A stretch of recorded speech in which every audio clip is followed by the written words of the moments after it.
I had a really morbid lunchtime talk with my coworkers about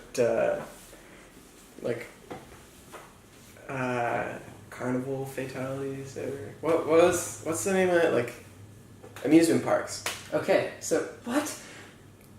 Yeah. Like, please explain. So we were just, I don't know, we were talking about, how did we get into it? I really don't remember. Yeah, like how does one start talking about deaths at a carnival? Well, no, because we were talking about, I have really no idea. Anyway, but we were talking about like carnivals that we, I have no recollection how we got into it. Anyway. This is the best way to start. Yeah. Oh, we're starting? Yeah. I'm George Popi, and this is Digging In, a show where I make someone dinner and we just talk about things. This week's guest is Gavin, one of my oldest friends and a current law student. Let's dig in. Always hit record. Have you watched Hit Record? No, that's the one with Gordon Levitt. Yeah, JGL. I saw is it Julian? No, not Julian Assange. The other guy. Well, Julian Assange is a person. No, yeah, but there's a movie about Snowden. Yeah. And it's called Snowden. Gotcha, yeah. And it's got JGL in it. That it does. Have you seen that? No, I just saw it on Netflix the other day. You just saw it like while scrolling? Yeah. Well, that was it was like one of the first times I've experienced the Netflix scroll. What do you mean? That's a special moment. Like, yeah, well, scroll? like where you're... No. I mean, like, I usually go to Netflix with something in mind. Okay. That's rare. Yeah. Interesting. I figure. Because, like, I like to be intentional with my media choices. That's really bold of you. That's healthy. That's probably not actually true, but that's okay. I was just, like, looking for... I'd finished watching Dear White People. Mm-hmm. How do you like them? It's very entertaining, and I think it's a good concept. Like, it's definitely really good, like media that's being produced. Yeah. Yeah, I liked it. What did you think of it? I really enjoyed it. Because it's now been a couple months since I've seen it. But it's just like, it's nice to see shows that are tackling tough issues right now and trying to find those voices. It's like, for me, it's more interesting. I've been watching a lot of shows and movies that have been about mental health issues. So, or like Atypical is a new show that it follows autism. Like a guy who has autism in his family. Right. I think I saw that. Saw To the Bone literally a couple nights ago. Actually, last night, let's be honest. Then I'm trying to think what other shows, like 13 Reasons Why. So like those shows that tackle the media issues, and sometimes they're done well, sometimes they're done poorly. But it's good that they're being made compared to like Everything's Fine, and like 50 years ago, everything was just like very traditional. Like everyone had to be okay. Yeah. Well, and I think too, there's a lot of value to like a show that's like, this is our thing. Like, we're gonna tackle this issue. Yep. Like, there's an episode of Brooklyn Nine-Nine where Terry Crews gets like, I forget exactly what this is. No, so he's just like out on the street as like a black man in like a nice neighborhood, and like, I get it, and like I'm all for people who have a voice to like use their voice, but like it was just like really not good episode of TV. It was like boring and like super heavy-handed, and in terms of entertainment, which is like Brooklyn Nine-Nine, I think is a show that was like very entertaining for a number of seasons. Yeah. But like that episode like was not, in my opinion, like that entertaining. Whereas like Dear White People is very entertaining, and it's like when it has those like heavy-handed moments, they do it well, because like that's their thing. Like they're like, this is what we're going for. So like I understand it, and I like very much appreciate like writers of Brooklyn Nine-Nine being like, this is an issue that needs to be faced because it's like just so pertinent right now that we can't not discuss it. But yeah, it's just like, this isn't the show that was meant for it. Yeah. That was just... That's tough. Yeah, I get that. And then it's also difficult too, because like how many racists are going to watch a show called Dear White People versus like you might get some people who have some perhaps extreme beliefs who are more likely to watch a show like Brooklyn Nine-Nine. So if you can start the conversation, then that's a good thing too. Anyways, yeah, I've explained to you, but to the camera, to the people at home watching us eat, or just hearing us eat, if you're listening on the podcast, we're right now having steak on some bread and also some tomato and cucumber gazpacho. You make it sound so anticlimactic. So good. Eating steak on bread. But it's actually really good because there's also aioli on the bread, and the bread was toasted. It's ciabatta. You gotta say, we got a whiskey dry. Sorry, I'm still chewing. We got a whiskey dry roast or dry rub steak. You gotta list the grade. AAA. Yeah, no. Filet. You got the cut of the steak on a ciabatta bun, toasted with garlic aioli. So you should just come more often and explain it to everyone instead of my. Well, I mean, I don't want to do your job, but if I'm gonna do it better than you. Oh, ouch. Okay, well then, good to know. This is what happens when you invite old friends, isn't it? You just cut to the heart. Everyone else was really nice. It's oh yeah, you're just gonna get away with it. You're just no, this is BS. Yeah. Everyone knows how this world works, George. No one's. I don't nice. like how the way the world works sometimes. Whatever. I try to make it my own way. How's the gazpacho though? It's good. I like the cucumber taste in it. You can. Yeah.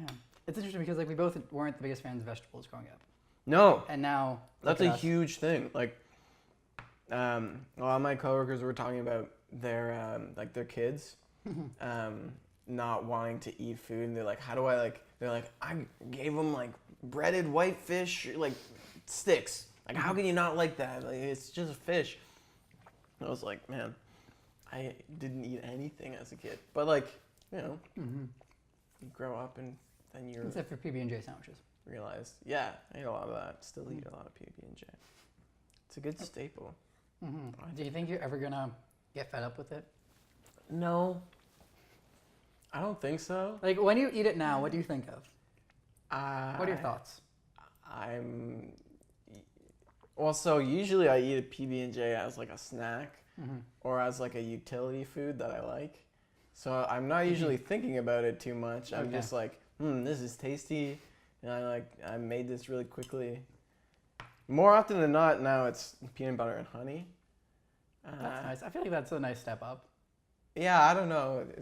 I guess gotta support local bees because they have a hell of a time finding a job these days. Yeah. Because they're all dying because of imported plants. Well, that was really lighthearted. So where do you source your honey? Are you actually helping local farmers, or are you buying generic honey? Most of it is what Becca buys. My wife has a lot of friends that are in. So, are you using the excuse? I just eat whatever my wife has. No, maybe. That's funny. I'm on board. Well, no, so it's just funny for me to hear that from you. Because you just recently got married, so I was just okay, cool. You're now already getting into those tropes. That's great. I mean, sometimes tropes are tropes because that's what. Because the cliche is a good thing. That's the way things work. No, well,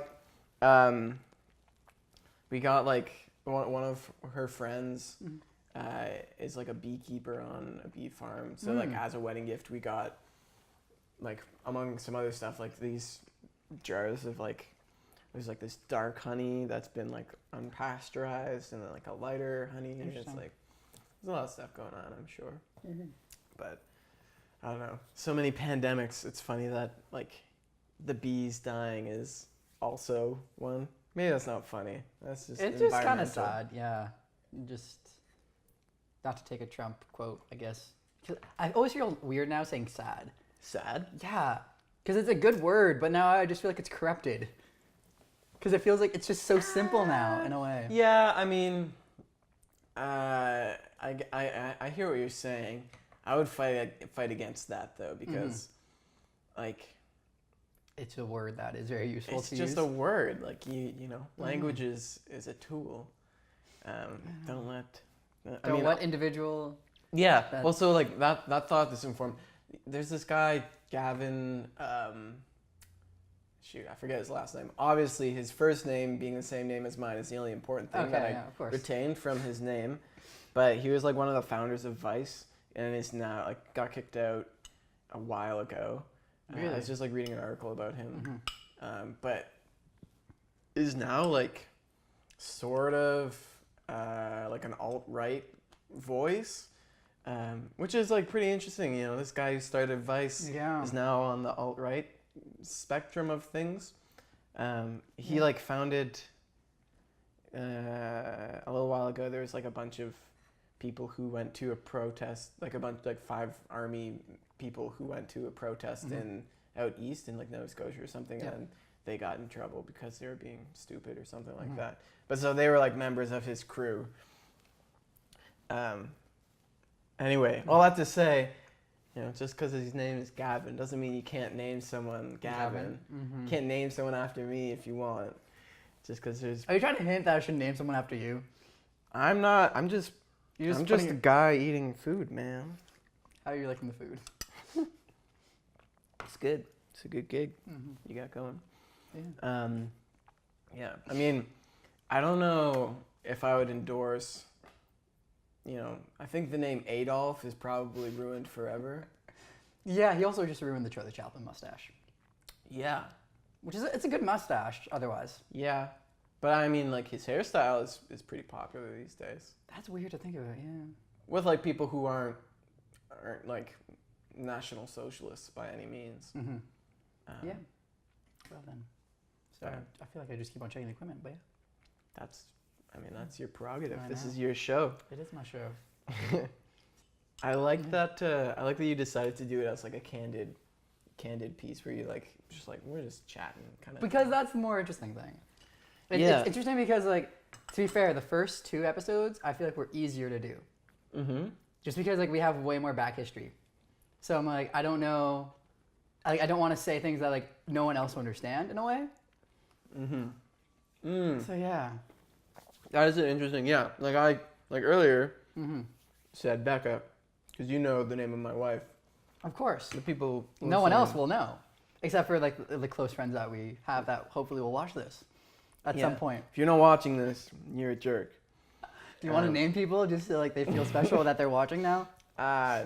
Nah, you're not gonna go that. I won't go that far. That low. But I mean, like that is like an interesting decision you have to make, I guess. Like, do you make it really like the cameras aren't there at all? I think that depends on like the person.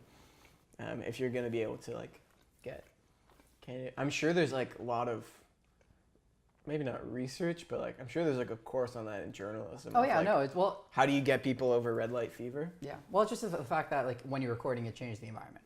Yeah. Like even though our conversation hasn't changed dramatically since we turned on the cameras, it has changed. There's a little like my energy has changed for sure. Yeah. Now I'm performing. Before I was performing, but in a different way. You know what this reminds me of? Your wedding, where like probably I'm all for that. You hammed it up. It was incredible. I feel like I've mentioned this before, but it was the best thing I could have seen. Because like I hadn't seen you in a while, and then you just embraced all the awkwardness like that you could have. But like in a non-awkward way. Yeah. It was, You sort of become. I wish there was like just footage of all the jokes you made. Because it's just spot on. Thank you. Thank you very much. Of course. Not to feed your ego. I love to perform. So naturally when you called me up to do this podcast. Yeah. That's why I called. I was like, you did a good job at your wedding. Oh, great. I didn't realize that was the semi-national, so now I've made it here. Yeah, it was a little league, you know? The little league. Yeah, of course. Yeah. Yeah, performance is a fun little so like passion. Your passion job is this, but like getting to your real job, you know, where you're actually an intern at right now Shopify. Sure, yeah, I can talk about that. Let's get there, because tech is fun to talk about. It is. It is really, I think it's like the more interesting things to talk about these days have some sort of interaction with tech. Well, everything does. Maybe. Yeah, just everything has an interaction with tech. Yeah, so I work at Shopify. Currently, I'm doing an internship. I'm in between 2nd and 3rd year of law school, so I'm working with the legal team. I I told you, yeah, I do a lot of like contract analysis. I think since I talked to you last about my job, I've done some privacy stuff. I don't know if I told you about that. We were just about to do it. Right. Yeah. So there's a new law coming out of the EU called the GDPR, General Data Privacy Regulation. Don't quote me on that. Quoted, Gavin Leber. Yeah, the GDPR. So there's a whole I'll lot tweet it to all of your compliance things. Oh my gosh, I haven't been on Twitter in a long time. Wait, what? You're like one of the most active people I know on Twitter. Really? Yeah, no, I have. Well, Well, I just also like this over the go on summer, Twitter. I like sort of You faded? Faded. I switched over to Instagram as Oh. my Yeah. thing of social media of choice. That's fair. Instagram's right now the thing. It's the popular one. Yeah, I mean, Instagram's for me. Twitter, I feel like, is also for me, but is like more of an opportunity to connect with people that like will have more of a like networking effect in my career. That's weird because I feel like you can actually do better on Instagram if you used it right. Right, but Because it's way easier to get people to like look at you right now because Twitter has a noise problem versus Instagram where like people Right. can still find you. And it's not saturated the same way Twitter. Twitter's also just failing. yeah, and I think it's failing some communities. There's definitely communities that are like I don't think Twitter's ever going to go the way of like Vine. I don't know. I don't think it ever will. I think that's I don't know if it'll like ever reach critical mass where it's like, oh boy, like we're like there's too much work to keep it up compared to like the benefit. think it's getting there, to be very honest. I don't know. I haven't read any metrics or anything. That's No, just just my because, like, thought. Think about, I don't know. It's Too many like people like it. Anyway, sorry. What I guess like people like it, yeah, but like the utility of it has been replaced by other apps that are working better. so like Like well, I think like Instagram's doing that better. Like Twitter's good for the live feed, yeah, but like Instagram's also doing that pretty well. Snapchat's doing that really well, where like you're getting the live events. They just pushed out a festival, like where you can literally watch festivals and like it's footage from that festival. So like you're getting that live stream of video instead of just like someone tweeting at it. sure, and like in that regard, where it's like more entertainment focused, having a visual aspect is always going to be more gripping, more like it tells a story better and all of that. But I think for storytelling, Twitter is still like can be a viable option, especially for like disseminating like articles, like things that aren't video based. And I know you said that like you think in the future all media, all what have you, Yeah. or most will have like a video or photo component. I think so, yeah. Because it's way more compelling than just Yeah. text. And I think I agree with that. But for the time being, and I think for a long period of time, people will still enjoy consuming media in like a text form. And for that, I think Twitter is a good medium. Because you can do, like, I think like some of the best uses of Twitter are jokes, but not too many people are doing that very well anymore. It's become like there's like a handful of joke formats that people do, and it's you remix a joke, but like really it's not that entertaining. But like so I think like there's like room for satire and comedy on Twitter, but then also if you can like be really good at being like a news source, so like you're a trusted voice where you're not necessarily creating the content, but you're reading like an article from Forbes, you're reading an article from I don't know, like Time, you're reading the New Yorker, and you can summarize it in your like 140 tweets and say like, hey, like I like this for this, go read it. And if people like what you're saying, people like how you're summarizing, then like yeah, it's still viable. And you can't get that on Instagram. Like no one is gonna post like a Times article on Instagram, or at least no one that I follow. Well, yeah, just because like at the same time, I do get what you're saying because obviously with Instagram you can only get one link out, so you can't just link to a bunch of different things. You can only do one at a time, which is kind of nice in a way. I don't know, maybe you're right. Maybe I just think Twitter's dead because like I never got into it, so I don't understand it as a platform. It's like I think it's a void that I'm like, why would you need?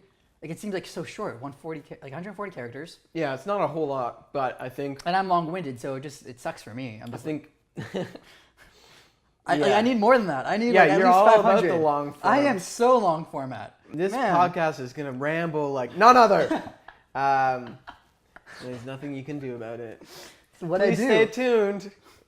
These messages brought to you by Twitter and Instagram.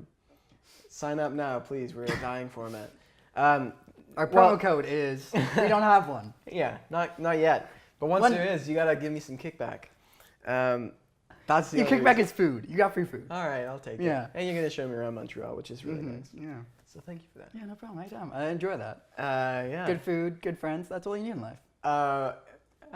I mean, Yeah. No, honestly, that's all you need. And then you have to find a way to make money to do that kind of stuff. right. Yeah, I mean I like that. That's a good bit of folk wisdom. Yeah. Good food, good friends. Mm-hmm. It's all about shortening your like blocks of wisdom into the few amount of words as possible. Yeah. You soon I'll actually do the 140 character, just classic wisdom. But I feel like I'm just really like corny when I do that. And I've had people tell me that I become too cliche. I'm like, but like, why, man? Why do you have to hate?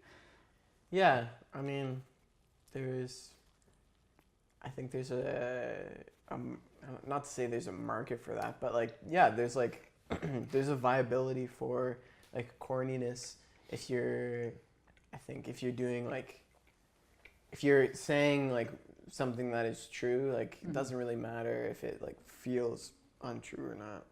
Maybe. I don't know. I'm rambling. I don't know anything. What was I saying about Twitter? No, I feel like if you get plugged into a good Twitter community, then you see the value in it. But you gotta find your way in, and it's not always the easiest thing. Mm-hmm. With any sort of community, it's always a little bit difficult to break your way in. That's true.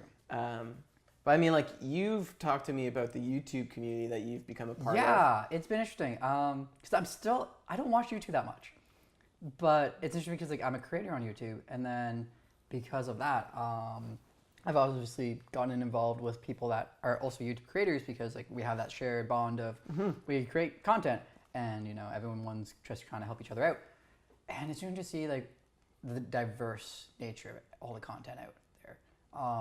So literally the two people that I interviewed before this, they both have YouTube channels because obviously national candidates for hosting on a dinner podcast is YouTubers because they're comfortable in front of camera. Right, unlike weird law students. Yeah, But like to be fair, like you also wanted to start a podcast before, which I That's don't know true. why you didn't. A lot of other things came up and a lot of excuses. Yeah. A lot of excuses. So bullshit is what you're saying. Yeah. But I mean, yeah. Okay, go on. But so Dave, he has a bartending channel on YouTube, and he also makes during that he also does dark humor. It's really good actually. And then Heather. Is it called Dark and Stormy? Oh no, but I should tell him. It's called Liquid Courage. That's pretty good. Yeah. I like it. I'll tell him though about Dark and Stormy, because that's actually also really good. And then Heather. Hire me. Go on. Are you trying to get a job as a copywriter now? I'm just You're just spitballing. keeping doors open. If Okay. You know what I mean. It's a gig economy, George. Oh God, I know. But yeah. So Heather is also she does DIY stuff. Okay. And she's an artist, and so yeah, it's really interesting to see that kind of just like the different pockets of entertainment that actually occur. Mm-hmm. And everyone has their own world. And that's also why I was always drawn to making content because I wanted to see all the different worlds.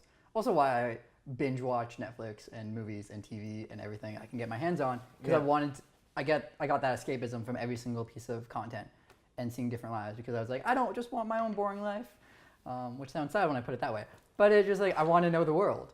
Yeah. Yeah. No, I think that's a valid reason. I think, I would be interested. So, how did you break into the YouTube community? Yeah, it wasn't hard actually. It was really simple, where we simply just went to one YouTube event because most cities have their own YouTube community, and there's someone that spearheads that community's events. Yeah. So that person in this city is Patrick, and he hosts a bunch of different events all the time. And it was last year, I think around May, and they just had this one of the biggest events they've actually had, and it was 150 people in a room. They had 4 different panels talking about different things. It was really interesting because obviously with Montreal, it's both Anglophone and Francophone, so they had 4 different panels. I believe it was 4 different, and then each panel, they staggered it being Anglophone, Francophone, Anglophone, Francophone. And it was just interesting to see the different kind of pockets. But at that event, we met Dave. And then Dave, because he was bartending that event actually. Okay. And then I started working with Dave through that because he wanted someone just to like help him do all the technical stuff, because that's like, I find a lot of YouTubers, they know the content that they want to produce, but they aren't necessarily familiar with all the tech side. Right.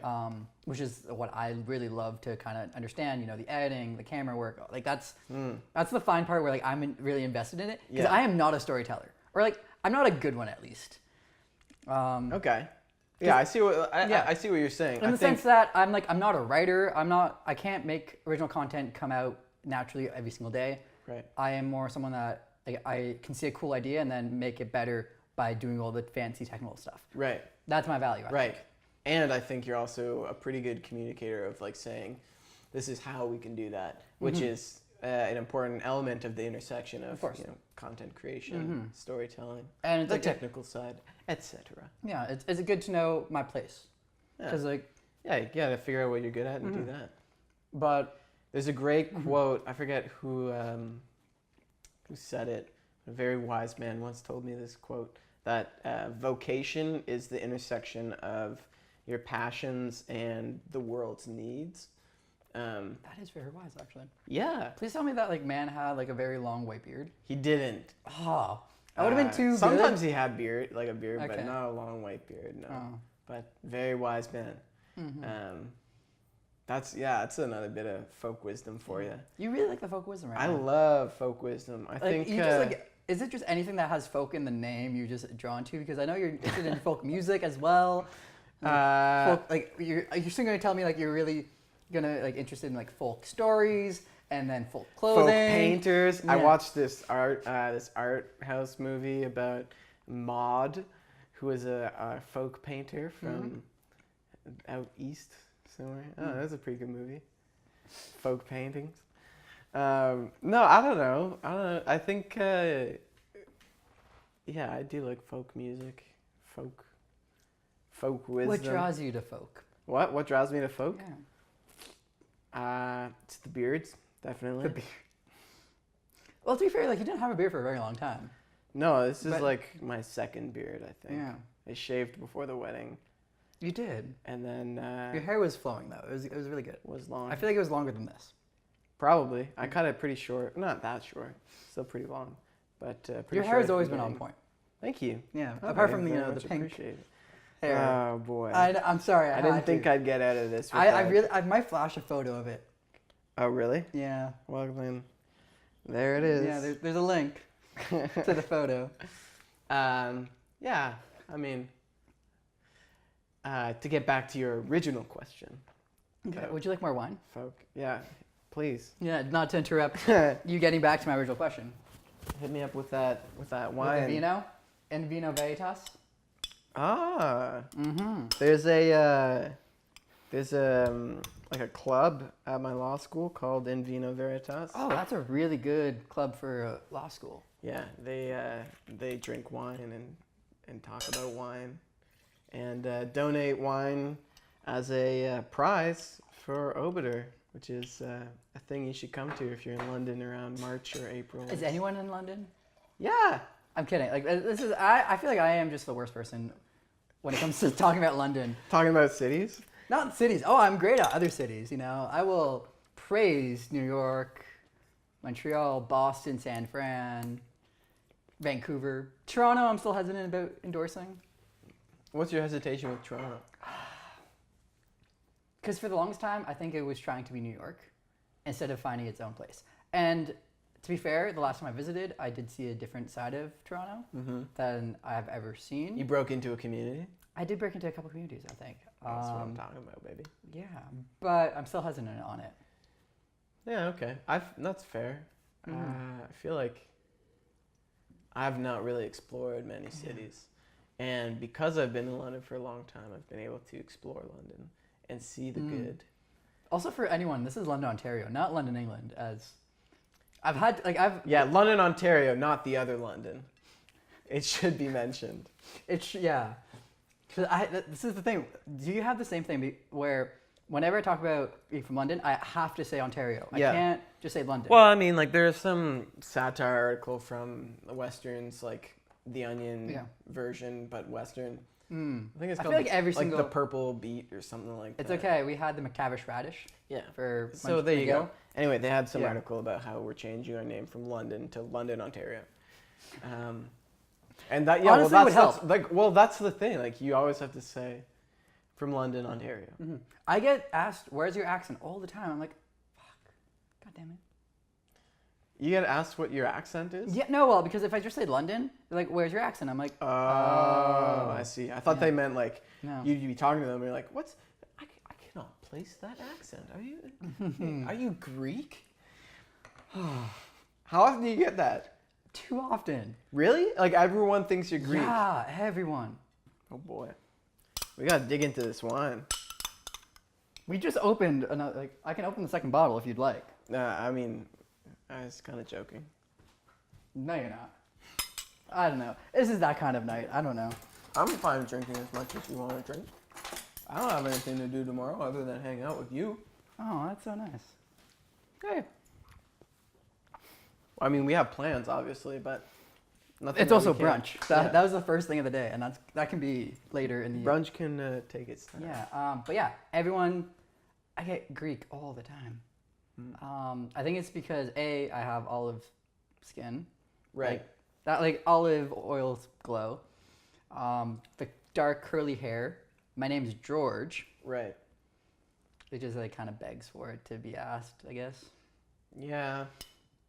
I don't know. I guess I I'm never get probably asked if- biased. Like I would like because I've always known you to be Romanian. No, but remember, like everyone in high school were also like, I got called the Mexican for a while. Yeah, but that's because high school kids are like racist. Like That's subtly. actually true. If you don't, I Like- feel like I don't realize how bad we were. No, yeah. I think like a lot of times kids are like racist or homophobic or like all these like bad things, just because like You just don't know better at that point. I guess, and it's like that's not a good thing, but I think it's good for kids to like. I don't want to say it's good for kids to be racist, but it's good for kids to like learn not to be racist. Yeah. Like It's it's a weird time. how, yeah, this is the thing where I always found that weird with London, where I feel like it's just such a conservative town. It's very white, Yeah. and then it just doesn't get talked about in a way. Yeah. That's what I feel like. At least like in I was happy to certain leave, to be very social- honest, just because like it just felt like it was just like this place where it's kind of 20 years behind a little bit sometimes. Not to offend it, it's just No, yeah. I feel mean, that London has a lot of race issues for certain. because it's just like it's not visible. Like even There's a lot of wealth disparity in London. yeah. And like yeah, like racism is like a real thing that like so Becca was part of a project where like her organization that she was like hired for this project was doing a study into what was causing dropout rates in high school for Londoners. Yeah. And like yeah, one of the big things is like people like kids didn't feel supported either for like issues of like racism or bullying based on any number of things. But yeah, no, like that's like a real thing in London, which is shitty. But I think that's like a real thing in a lot of places. That's true. Yeah, I feel like, because like I escaped to the big city as soon as I could, Right. because I wanted to get that multicultural feel. Because I like we've talked about this personally before, where I don't feel like I have a home culturally, because I'm very much not connected to my heritage. Right. And then, Which I think, just for a second, I think that a lot of people feel that way. Yeah. And I would want to encourage you to like you have a community and not having a community, which I'm sure you've thought about. yeah, but it's like it's harder. It's like atheists, where it's just like, hey, we're all atheists, and now we don't meet together. Yeah. It's like that's the point, is that we're not meeting You're together. not meeting every Sunday Yeah. at the atheists like gathering golf club. Yeah, Yeah. it's a little different. But Right. But I think like if you feel like you don't have a community or like a background, Yeah. then other people certainly feel that way as well. And it's just whether or not you can like overcome a natural like either like introversion or something like that. Like maybe introversion is like more prevalent in like young immigrant families. Maybe, I don't know. I don't know. Maybe not. I have no clue. Like there's really I was just wondering. That's a good thought. But like yeah, I think there's definitely like a home for that. How have you found it in like Montreal, like Yeah, that's where connecting with different it's been interesting. Where communities? because obviously like I came here from McGill, and Sure. then I had that university community, Mhm. but I also got into a community that I wasn't best suited for. Right. Because like I actually talked about this with Dave. Yeah. So this is a repeat podcast. Yeah, I know. Rebroadcast. But the fact was that I got really involved with student politics, and then that community, just at McGill, happens to be some of the heaviest partiers, and that's very much not me as an individual. Right. Then since then, obviously, with starting a startup and now doing a second one, I've very much gone plugged into the startup community as well. Right. That one I feel a bit more connected to in a little bit sense. Like it seems like it's more my fit. Yeah. And it's just like it's hard sometimes to like force myself to actually go to the events because I'm like, oh, I have so much work, and like I don't want to like have to go there and like have to do small talk with people because I hate small talk. That's why I do these long podcasts. Right. Because I like the big talk where like I can sit down with one person one to one. Yeah. Like that is our history is doing big talks. Yeah, of course. Like literally, oh my God, how many times did we go like to your house or my house and then talk sit in the basement and like talk for hours? Yeah. Wow. I remember like after high school dances that's what we used to do. Yeah, you like decompress and be like, man, dances are weird. Like, what a strange human thing. Like, to like somewhat gossiping, but also like about like, oh my God, who did you dance with? But then also like, what's the meaning of life? yeah. And like I always enjoyed those conversations we had also like on religion because like you as someone that's really like very religious, and then me as an atheist are just like this interesting dichotomy, but also like very much unrespectful. Yeah, like well, we never.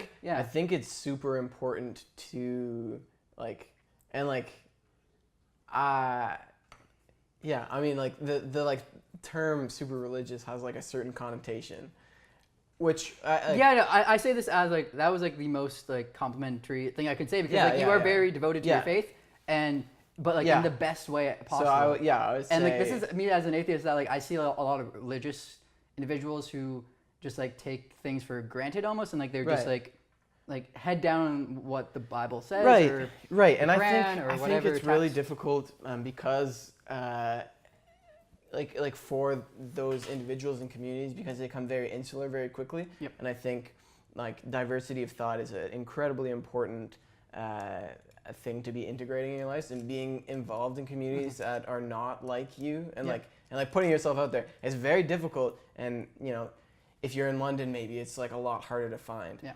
Or wherever you are. Maybe I'm making excuses for myself. But like, so I think, God dang it, there's a thing you were saying earlier. But so, yeah, we would have these conversations and like having good diverse opinion and surrounding yourself with people that you trust and that trust you, so you can like I know you pretty well, you know me pretty well, we're both like, this is a good guy.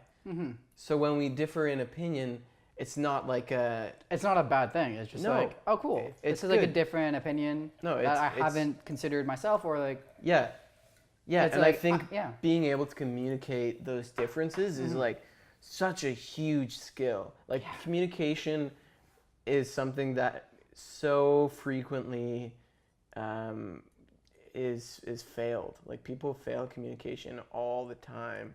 Like if you think of like everything, like any relationship that you have had with someone, you can probably think of a time where you're like, well, I really messed up that conversation. That's true. And it's I think that's like, if you going back to the original question of like community based in Montreal, I've had a harder time getting to that step because like I got really lucky like having your friendship, having a couple other friendships where I could really talk like that, and it's hard to build that. Yeah. And then there's a lot of people who don't want to have those. Yeah. Well, it's, Tough and it's conversations. totally like a building trust thing. It is, And 100%. I was very fortunate that like staying in London, a lot of our friend groups stayed in London, Yeah. and I didn't have to make that all of a sudden like a huge yeah. jump and growth. Like I could still grow into who I am as a human in a like community that understood me and I understood them, and I wasn't like jumping into this like pool of people I didn't really know, and like I have to like do the small talk thing to build trust and like be around and be present to build trust so that you can better enter into conversation and dialogue with people and like really explore or like open things up and like have people be vulnerable with you and be vulnerable with them so that you can like address whatever issues that come up. Like that's literally I feel like I've told you where I sometimes question if moving away was the right call, because like I was always the one who shitted on London. I was like, this is like, I'm going to leave as soon as possible, which I did. Yeah. But then I look back and I'm like, there were so many things that went wrong when I left. Right. And I don't know. It's just like I look back and I'm like, was that the right call to leave a community that like I knew, when like I am someone that like is very community oriented and needs to have deep connections. And it was really scary, and I really kind of messed up when I came to McGill. I don't know what the right thing was, but it's also been weird because like I see the deep connections you now have with all of our really close high school friends, and I just felt like I completely got removed from it. And I don't know if it's like good or bad or like whatever, but it's just like interesting to see that difference. Yeah. Well, I think being able to reflect on like your experience and compare that with like my experience or experience of other people in our like high school friend group is like a really good place to be at, where you're like recognizing, oh, like there's decisions that I've made have like had this consequence, or like these sort of relationships are ones that I thrive in, and these sort of relationships are ones that I don't thrive in. And like, sucks to be at a point where you're like in a city that is making you depressed, or like in a situation that is like that was awful. a nice way to put it. Yeah. Like yeah. Like it no, like, but it's that true. Sucks a lot. It does. It's and the only good thing that can come from those sort of situations is to be on the other side of it and be like, you know what? No, like I'm gonna make this a good thing. Like this situation will be redeemed. Like I will be able to like learn something from this and like be better. Yeah. To put a nice note, I've like from all this, I've actually learned to always now take time to visit friends as often as I can. Yeah. That was like my main takeaway. Yeah. That's a lot. I actually have started thinking about because I am someone who wants to travel all the time, because I am like, this is my issue is like, I'm someone that can't be in a place for very long. Right. I get antsy. Right. Like as we saw while I was in London, I got antsy. Yeah. While I've been in Montreal, I'm getting antsy. And now I'm trying to build my life where I actually am planning to move to different cities where at least I have like one very close friend, and then get that experience while like still having like someone grounded there that like I can turn to. So it's not like, oh my God, I'm here and like I have absolutely no anchor. Yeah. Like you're just the boat in the wind. Exactly. But also scary because I also want to go to Australia and like I have no one there really. Well, I think Tom is going to be there for a little bit. Yeah. And it's like you and Becca are considering going to New Zealand, so that's close enough. That is pretty close. So yeah, but I guess comparatively, it's the other side of the world. So like a hop, skip, and a jump over the water. Just a little water straight, whatever you want to call it. But yeah, man. I think. I love how this is like. I feel like this conversation is really reflective of our friendship. Yeah, well, where you get it's to like the heart of the issue, and you're like, all right. Let's do some real soul searching. Let's get better as people, and let's drink wine. Yeah, cheers to that. We actually haven't. I don't know if we've ever drank wine together. I don't think so. No, we didn't drink in. We didn't drink it at all. I always find it weird where everyone talks about how they got shit faced in high school, and I'm like, no. Yeah, my first drinking experience was on my 19th birthday, so I think that's wild. Not super common. I was a little earlier just because like I went to Scotland when I was 18, and so I was legal. Right.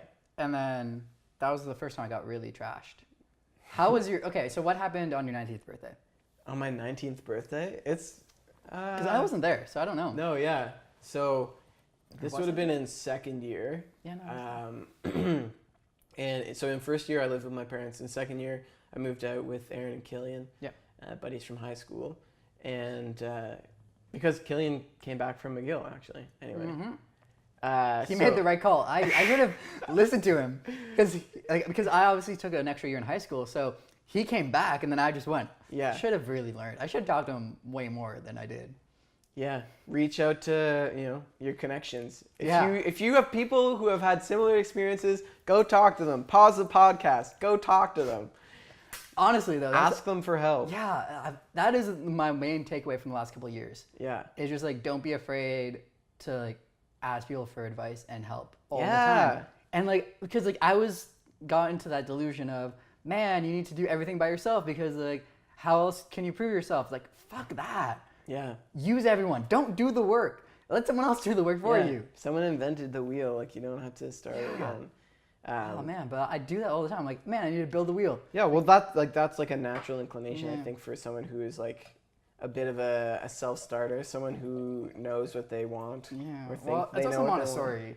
Just Yeah, that's like a definite I appreciate my Montessori education. I love. think. Oh no, man! I think it was the best thing and also the worst thing. It's the same way I look at like how I went to Harvard during summer school. Yeah. It was the best and the worst thing. Yeah, it sort of sets you up for like a certain way of thinking that like is I think like a good way of thinking. I mean, I didn't go to Harvard summer Yeah, school. no, you don't know, but yeah, it sets you up for like knowing what is out there and what's possible. Yeah. But like the real world, well, not the real world, but a lot of the world operates in a different way. And then Right. and It's like, up to you to bring that ideology to Exactly. everyone else, to whatever community you're a part of. Yeah.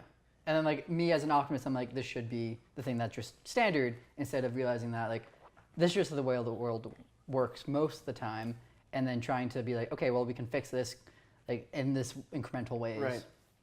Which is a difficult thing to do if you're still like learning, like most people do at our age or Yeah. and younger. If you're still learning how to like communicate effectively, like oh boy, Yeah, I know. you're in for like a difficult time. I'm not looking forward to going back to school.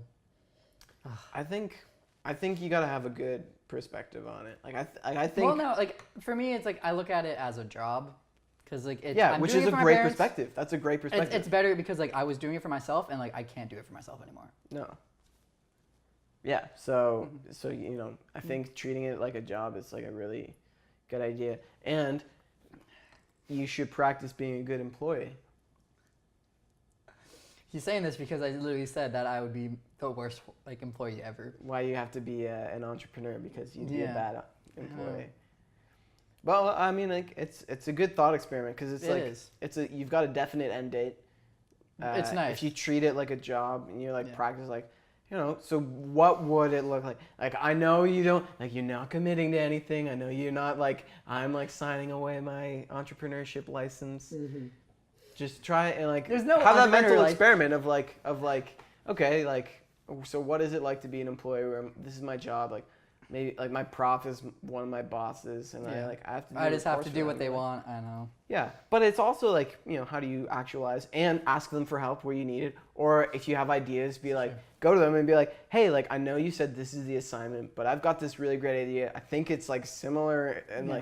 like that This is is something I true. wish I could tell myself at the beginning of university or high school even. Just like, if you want to do something, like tell someone. Yeah. And for the most part, people are like, oh, that's really cool. Like, Most people like chill. they're like back of the mind. They're like, this kid has some initiative. Like, oh, this kid like wants to do something. Like, That's true. We don't talk about that enough. Where just the fact that everyone's just a human. And yeah, like, well, people- and that's the thing. Like, it's so easy to get caught up in this like perceived notion of Yeah. what this person is, but you're like, no one is an NPC. Like, everybody is the star of their own show, and you gotta know that they're thinking real thoughts and they've got their own life. And you have to like take a step back in every conversation that you're having and say like, oh, like what do I really want here? Like what do they want? Oh, geez, like they're a person too that has real thoughts and feelings and emotions and all these complex desires Yeah. and wants and feelings. Yeah. you know. Oh man, I love that you equated it to video games. I feel like that's a pretty like classic comparison to make. That Yeah. like I don't know. I feel like there's been a number of times where like a group of friends at a bar or something, or there's like that person's an NPC. We're not like interacting with them tonight. But like no, they're like they're a real person. They've got their own hopes and dreams and issues and etc. Nice pronunciation right there. That's a community reference. It is. Oh man. I need to start watching Rick and Morty. Dude, I binged season 3. Really? Well, I mean, like the first 4 Isn't it that good? episodes. Because like that's the thing. I've never gotten into it because like it feels too weird. You'll like it. You'll like it. Okay. Like if you say that, then I probably will. You'll like it because I think, especially as it goes on into like season 2 and season 3, it's like, because you like Dan Harmon. Yeah. It's a lot of. I think it's influenced a lot by him and the other co-creator whose name I really should know. Because I forget. I know. I've heard that he's actually the more influential person. Yeah, he's on the definitely show. he's the like Dan Harmon just put his name on it just so like it actually got created. Yeah, that's what I've heard. Yeah, it's the other guy and I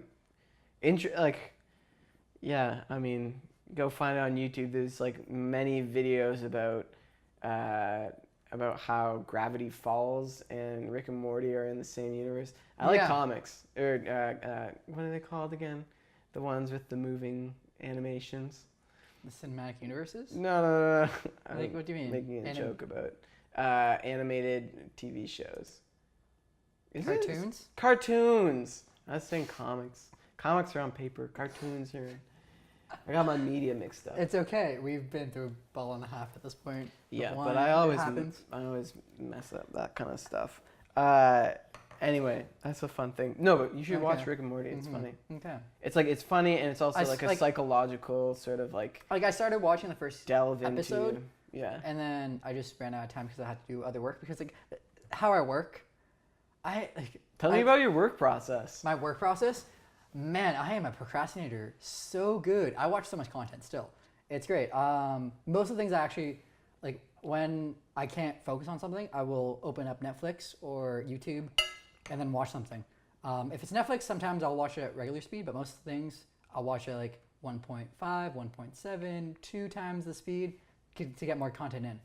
Wow, I've never heard of anyone do that. Well, it's like the same way that people watch lectures at faster speeds. Same thing. Yeah, but I feel like if you're watching a lecture at a faster speed, like what is your real motivation there? To optimize your time.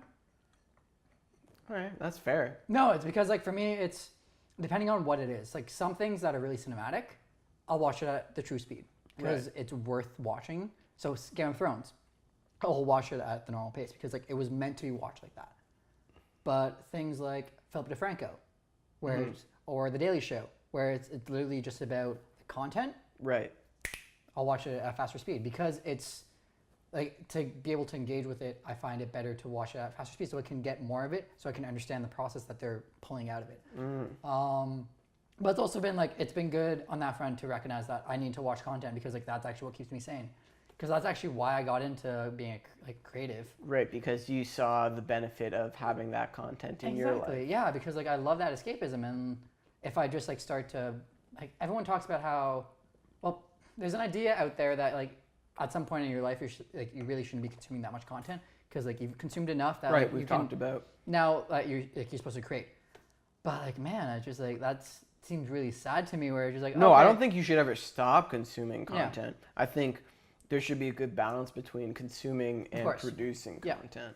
And then right now at my point in life, it just depends on what mood I'm in because, for example, today I was working on a piece that actually for Osh.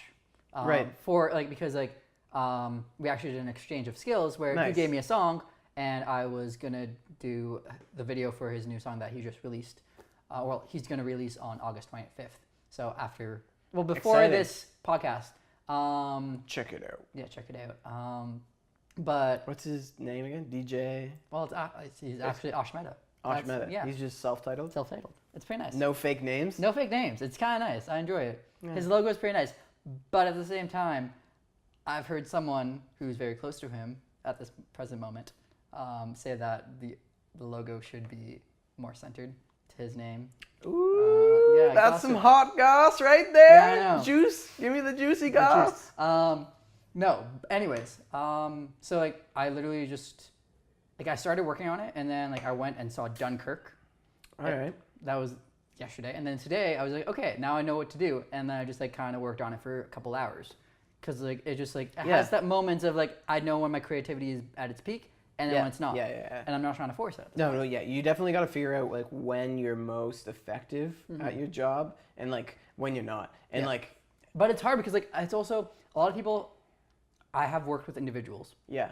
Who think that it's bad to like be at your job a lot, because like for me, like when I'm at my desk, like I'm at my job, but like I'm also watching content. I'm on Facebook. I'm like doing all these other things that aren't technically like me doing like the work that needs to be done. It's not like cubicle work in the traditional understanding. Because like I also didn't want to have that kind of cubicle work. I chose the life of creating content because I wanted to flexibility, and you can be okay and not feel like there's someone over your shoulder when you're watching Netflix.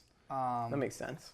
Because like I also then have the excuse of like Netflix is my job because I need to be watching content to stay relevant in what's going on. Yeah, to understand what everything's on with it. And it's also like inspiring me because like I've also worked with a really great director, and he like seeing him work, he would always reference shows that he's watched. Yeah. Literally, I think he was talking like he would tell actors, be like, oh, like do it like this character from this show. Yeah. And it's like you realize like you need to have those things to pull from. Oh, totally. Like I've had great conversations with, like 3 different friends who are like very, very much into like media in like comedy and music, about like the importance of taste. Yeah. But also like, having that mentality of so I think the thing with taste is that you develop your taste and then you want to be able to produce what your taste is at, and you can't really get there, but then like as you're getting better at producing content, your taste in that content gets better as well, and you got to keep reaching, and you see like, oh, like this person's doing that thing, and like you just keep getting more and more better. The Ira Glass quote? The Ira Glass? Yeah. That's what it's from. Yeah, it's an Ira Glass. It is an Ira podcast. Glass. Yeah. Have I talked to you about this? No, we haven't talked about Ira Glass. Okay, yeah, no. Ira Glass is very smart. Yes, tell me the quote. Because the quote is that it pulls off of like the idea of like 10,000 hours, but he's like any creative gets into it because like they have such an interesting taste. Because they love it. But the thing that they start creating sucks, and like it just like takes it's so demoralizing. Thousands of hours to get to the point where like you're making things that actually like are up to your taste. And in those thousands of hours, you develop your taste a lot more. I butchered that quote, but like there's an actual really good quote. You should link the podcast, because I'm pretty sure it's in This American Life, or is it just like an interview with him? That quote I think is just like from an interview with him, but he is the person behind This American Life. Yeah. Like he is. I would love to have a conversation with him. You should get him on the podcast. What does that take? One day. This is the thing. That's the hope with this kind of thing, where the value isn't right now. Like I love doing it right now. Like I'm so happy to do this. It gives me a good excuse to eat wine. To eat good food with friends and drink some wine, depending on the person, or eat wine. This is what apparently I'm doing. Yeah, we're eating wine tonight. Yeah, we are. Oh God.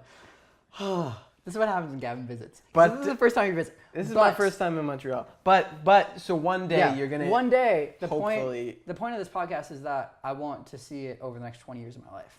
Right. Keep doing it. Every single week, just like have at least one person. Yeah. And just at that point, it's like when I look back on it from 20 years from now, it's like these first ones are going to be weird and awkward, and I get it. But yes. Okay, so here's my relationship with the first 3 episodes, sort of conundrum. Yeah. I over this summer have been I play music. You do a lot.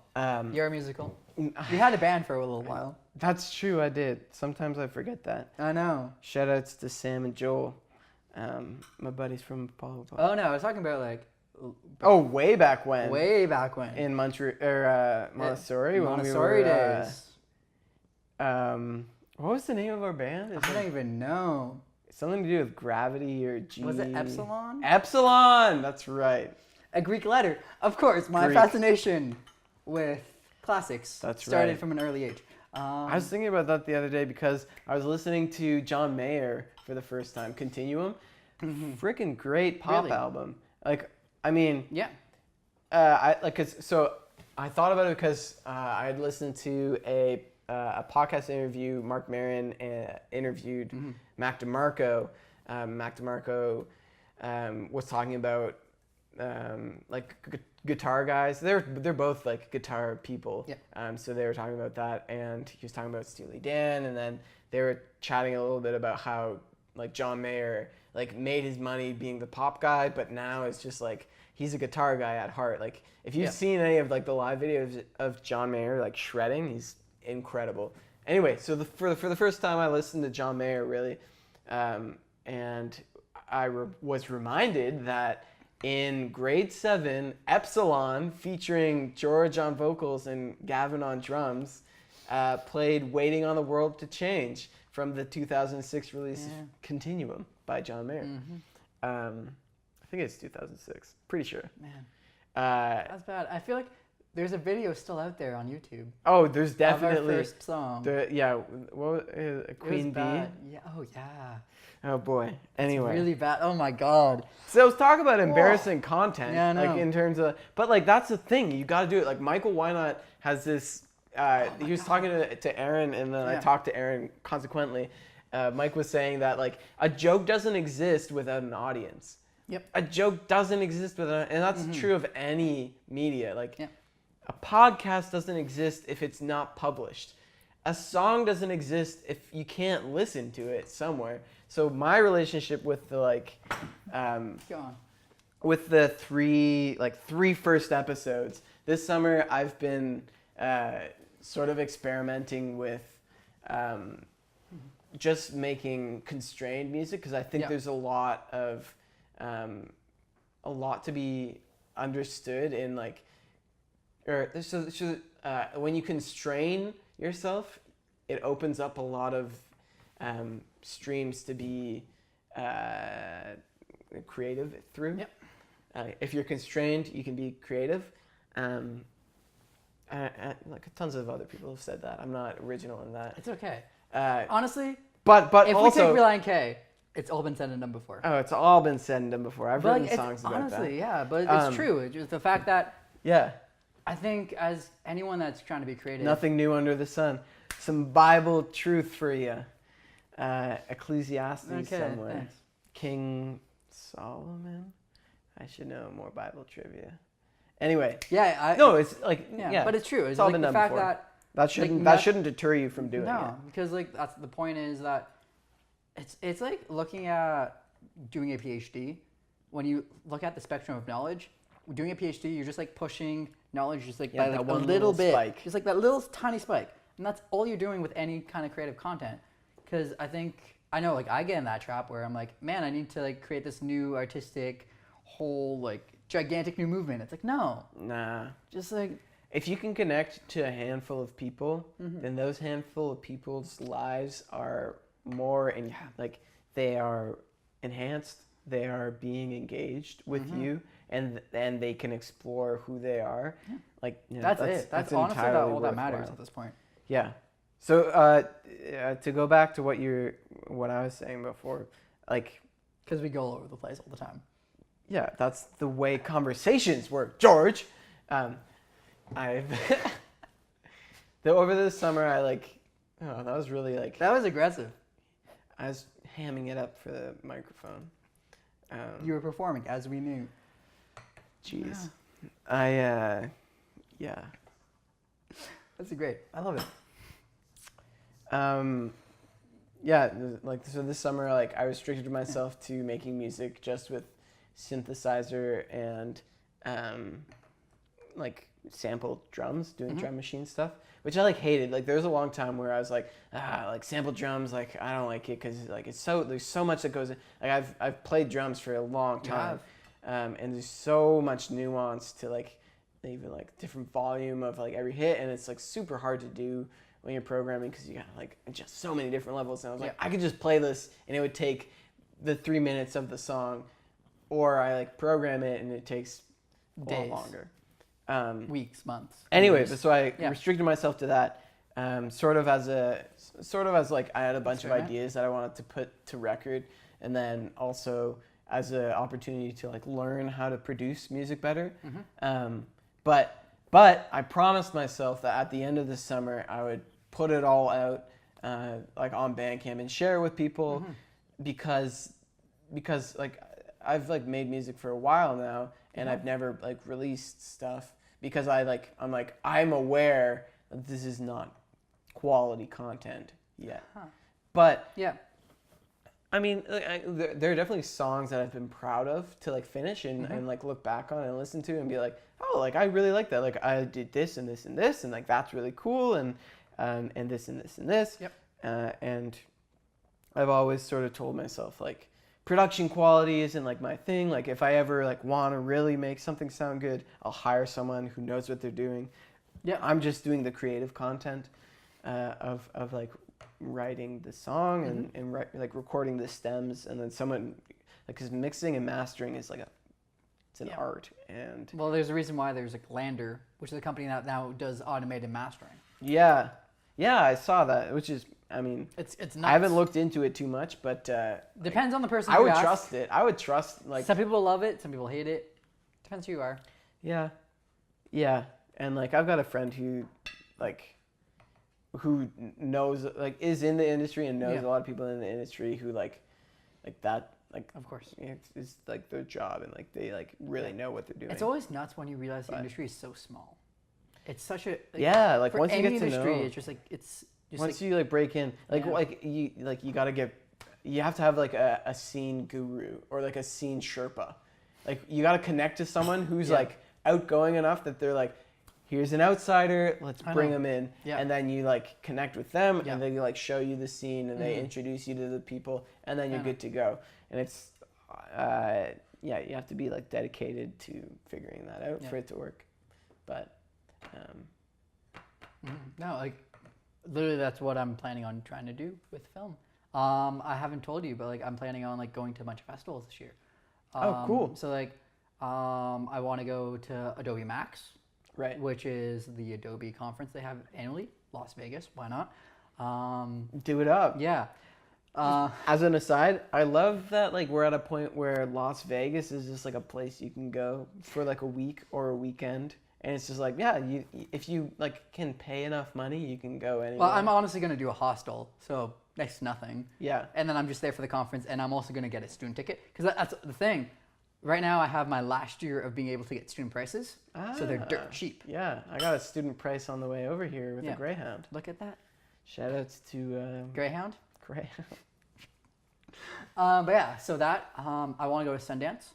Nice. Because like, if I don't go to Sundance, what am I doing? Yeah. And then I want to try to find a way to get to South by Southwest. That is like, those are my three goals. Where is South by Southwest? I think it's Atlanta. No, Austin. Is that like, so the South by Southwest music, is that like an also film? It's like an arts? It's a giant festival that's arts. Dude.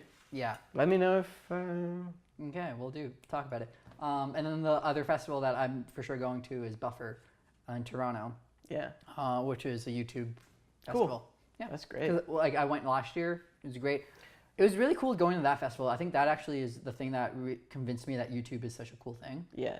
Because I saw so much content that is so unique and different. Yeah. Versus, I think before, like obviously like with us it's weird because like we grew up with YouTube and it was just a thing. Yeah, it was always a thing. Yeah. But we didn't realize that there's a true industry to it. It is now worth billions of dollars. Oh yeah, I was reading an article. Well, I mean, this is about the bad side of YouTube. There's a lot of things that YouTube does wrong. I read an article today about like the echo chambers and like how if you are just like, oh, I want to hear about like that professor from U of T. Like people have been talking about him, and then like 3 clicks later you're on like a legitimate thing that like not a legitimate thing, like an actual video that is straight up like racist from 3 clicks, Yeah. of you just being like, I wonder what this guy is saying, and it's just like this echo chamber of like of ideology. Yeah. And that's a I also find like issue with anything. there's also like a lot of YouTube content is very shallow. I also work for a channel that does shallow content, but like yeah. But yeah, I so, also but, get it. but it also brings people together. It does. It's one of those things. Like I remember watching the content from people like Ben Brown, and that was the first name that came to mind because like he had an incredible series. I'm trying to think who else. A bunch of different daily vloggers, and it's just like their content is incredible. Fun for Louie, also. Yeah, the names do not stick because like I'm not a YouTuber. Anyways, regardless. You're a YouTuber. I am, but I'm not at the same time. It's weird. That wink, very subtle, nice. I love it. For everyone watching, like the audio, that's important. Oh yeah. That's right, because part of it is audio. part of it is audio. I can't just wink silently. Well, you can because like it's both audio and video. Audio, video, disco, baby. Yeah. But like some of the content that like people do is incredible, and like that's what I want to be doing. And it's just a new vehicle versus going into a classic market where it's like you're going the Hollywood route and like it's just all corporation based and like you can't get your content out to viewers. Yeah. That's the beauty of YouTube. It's just like you can find your niche audience a little easier. Well, and it's way more exciting, I think, to be part of something new and small than to be part of something big and old. I don't know. It depends. I look forward to the day that I make a movie or produce a movie, and then I look forward to that day too. I do, but like the day I know I've made it is the day that I sit down with my dad. Yeah. I guess we'll stop for the camera break, but then keep going. Oh, the battery died. That's weird. Huh. For all of those just listening, George really needs to figure out Ouch. his tech situation if he wants to do this as videos as well as audio. But in the meantime, I will drink wine, I guess, and be patronizing to some degree. To a massive degree. Thanks for having me on the show, by the way. Big fan. First time caller, long time listener. There's nothing being released at this point. Yeah, so you you have to send me the links to your stuff. Yeah, I know. Well, it's because like I'm releasing later because I want to have a backlog. Anyways, so I was saying that makes sense. The day I know I've made it is the day that I can sit down with my dad and watch like a movie that I produced, and we have the same reaction that we did like when we were watching Lord of the Rings, Scarface, The Godfather, Back to the Future, and like have that kind of moment. That is the day I've made it. Yeah. Because like that's what got me into this. Like that's your history. That is my history. Like that's that's your story. Yeah, it's like I think the biggest reason why I have gotten into content creation is the fact that me and my dad, father-son bonding was watching movies. Yeah. And like I love that. Like I love that we sat down and watched. Like I remember watching Allo Allo, which is a weird British show that no one's seen ever. Yeah. But we love doing that, and it's just like whenever I go home, we watch movies. Like last winter, I was home for 10 days. We watched 20 plus movies. Like that's your thing. Yeah. That is our thing, and it's incredible to do that. It's just I don't know why we love it so much, but it's just like it's a thing in our family. Right, and so like whatever it is, for like you just gotta hold on to what your like movie is like for people. Mm-hmm. It's just like I think in general, yeah. It's also because like the fact that like my path has been very much different from my parents, especially my dad. My dad was like I think like family history plays a lot into who you are, but also like whether that's like rebelling against or just like accepting who your parents are and like being someone new. Yeah. Or like whatever it is. I think this is the thing where for me, it's like I've rebelled against my parents because like obviously I didn't go into biology. Because that was the thing. I didn't want to be my parents, but at the same time, they've done so much for me as an individual. Right. That I want to just prove that the fact that like I am good. And like it was so hard to see the heartbreak that I caused when I dropped out.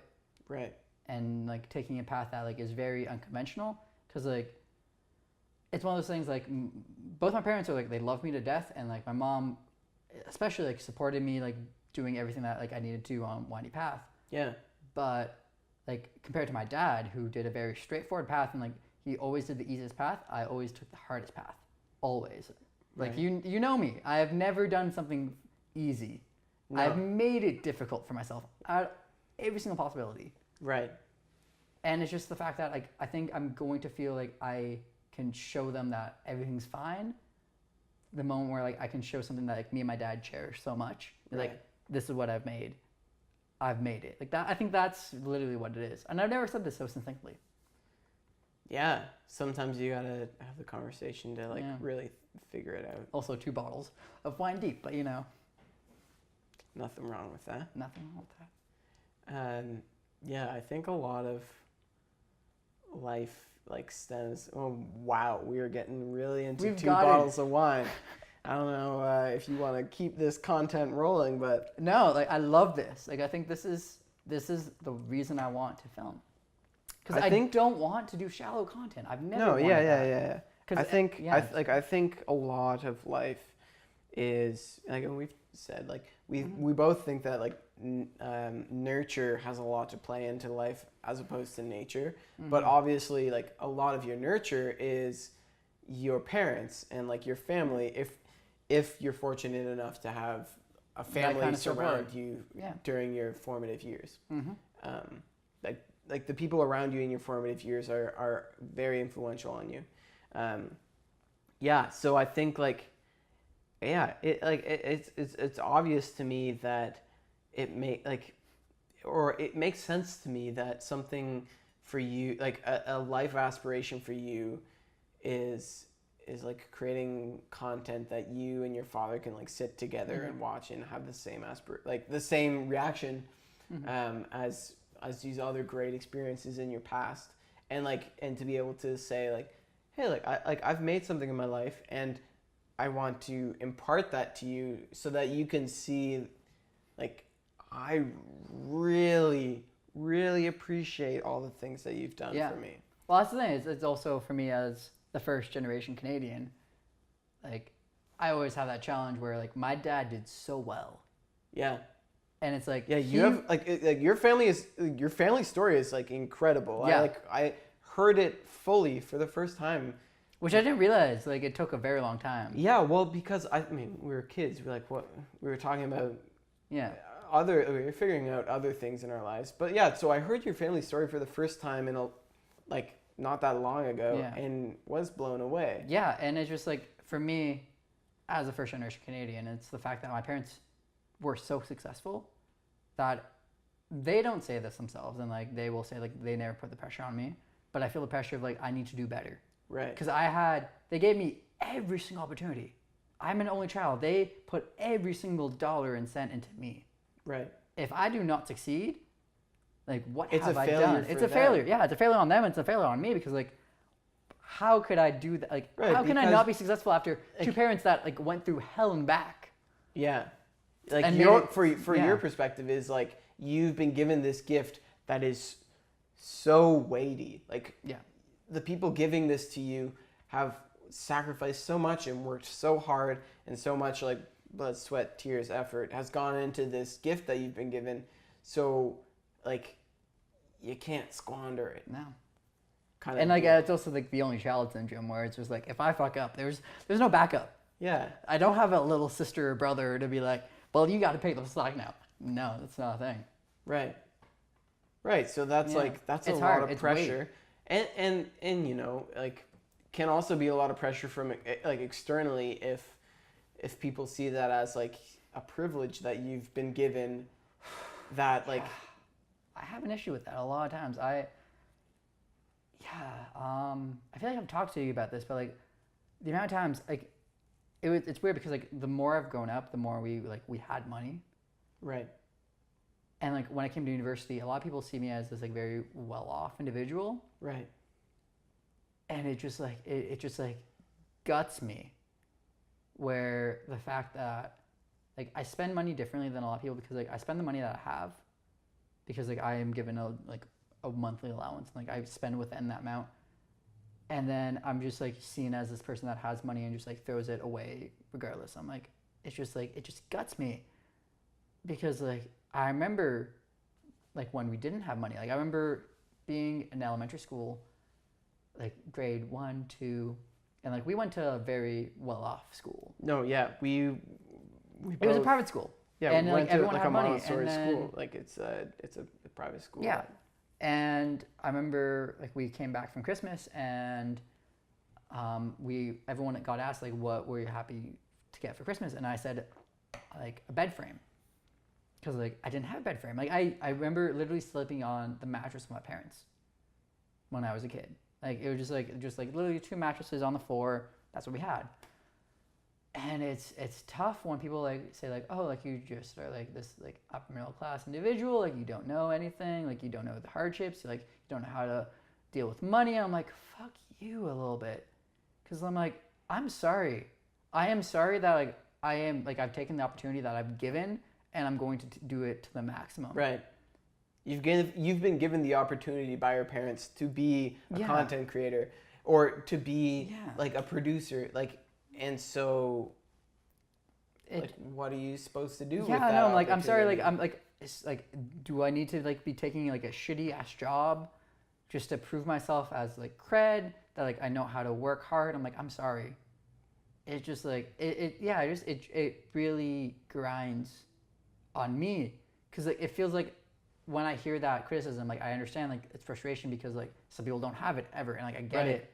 Right, and I think that goes to, I mean, something that I think I was trying to say earlier about people never have the same experience. Yeah.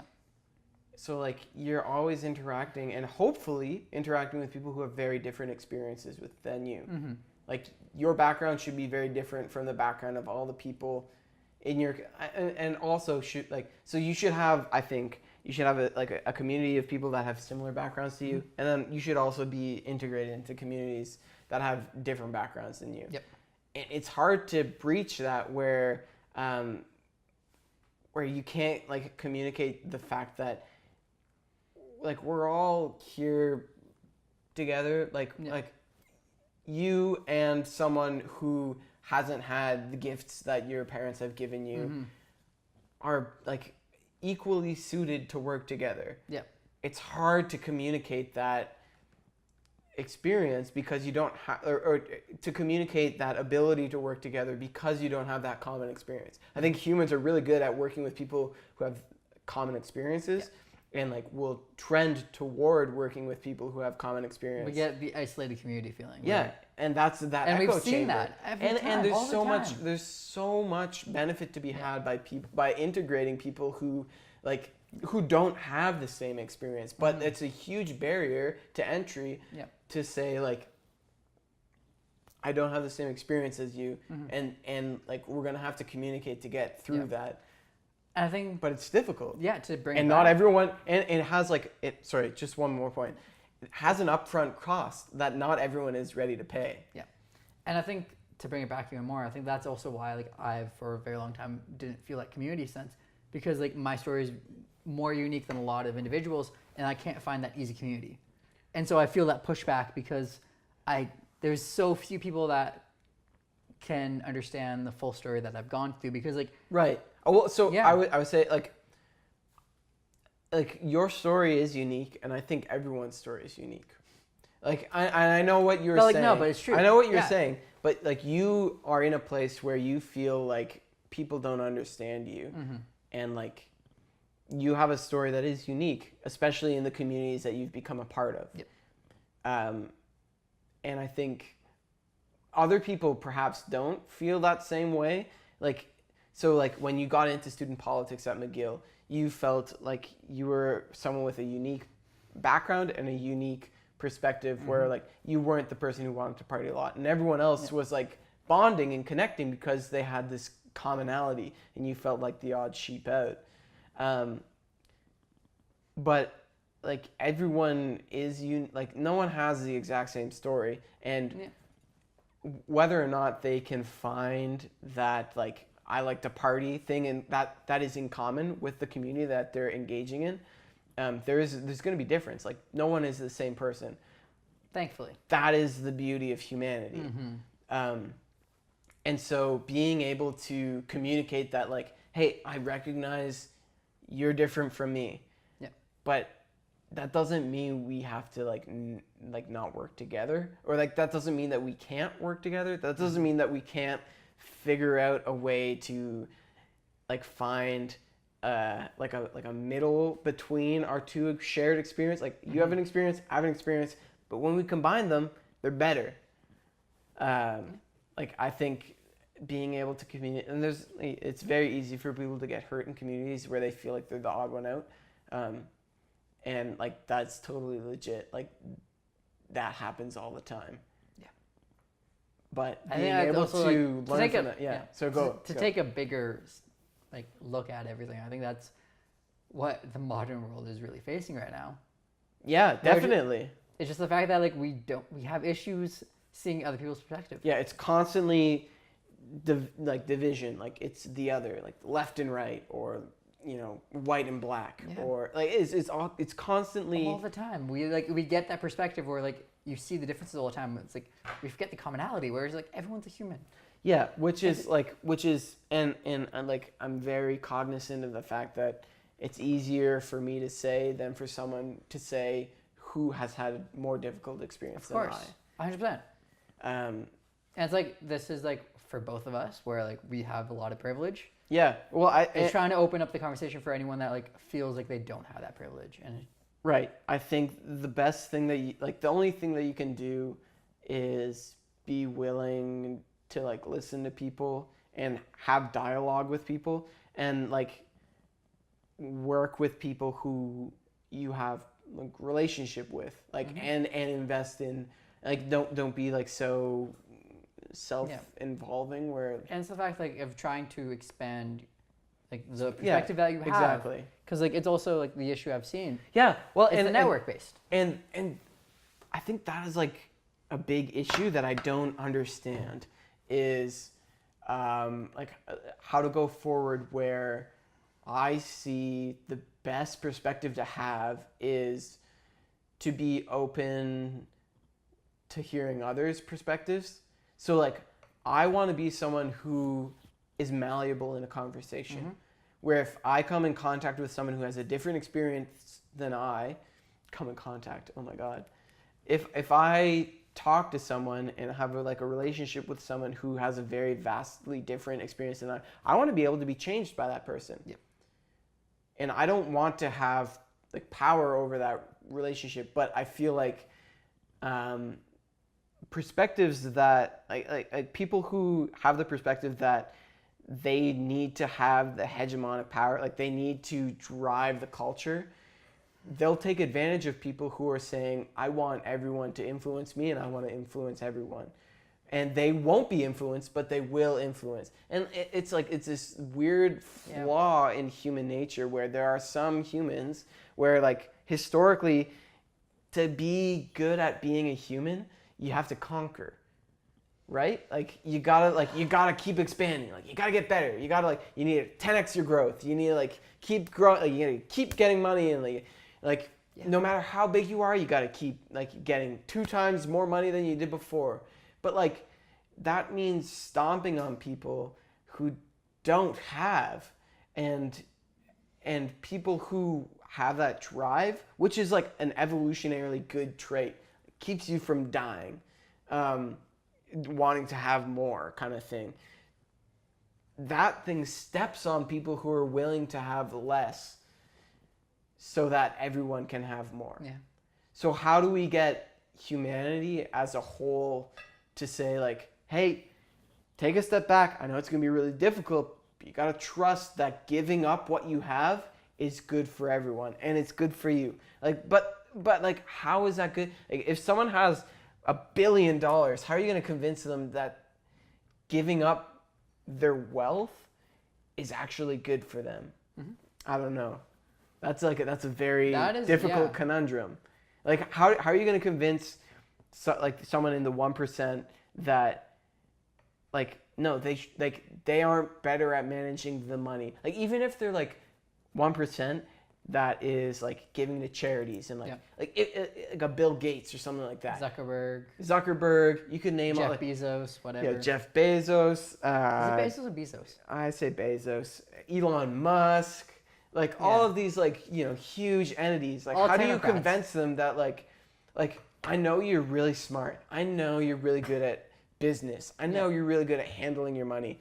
But actually the better thing for humanity is for you to be on like and on the same playing field as everyone else. And that's like communism. It like, sounds like it. well, that's communism. But and communism fails time and time again because I think there's something intrinsic about what humans are that like fails communism.